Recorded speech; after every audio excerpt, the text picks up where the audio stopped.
Hello YouTube and welcome to lesson 47 of the Microsoft PowerPoint tutorial series, and today we're going to look at Animation Painter inside of Microsoft PowerPoint.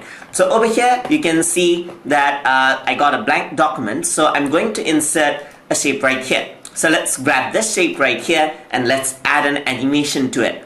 So over here I'm just gonna go and then I'm going to add in a custom path animation. And let's start making an animation. Go to effect options, let's choose curve. So I'm going to click here to create an animation of my own and then end it over here, press enter. So I got a path animation just like that. So now what I want to do is I want to copy this animation to other shapes that I actually keep over here. So let me just do that, and I'm going to create some other shapes over here, like this shape over here. And I'm going to insert more of these shapes over here as well. So let's add in this one right here. And I want the exact same animation.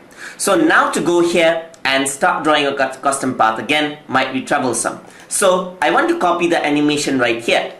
So I'm going to select the shape and click on Animation Painter. So that what it will do is it will copy the animation of that shape right there. So I'm going to click on this shape right here.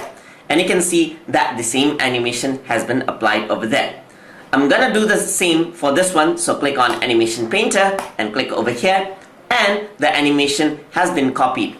And you can see that all of the three shapes has same animation now. So that is how you can work with Animation Painter inside of Microsoft PowerPoint. Hope you guys learned something as always, and as always, please like, comment, share, and subscribe.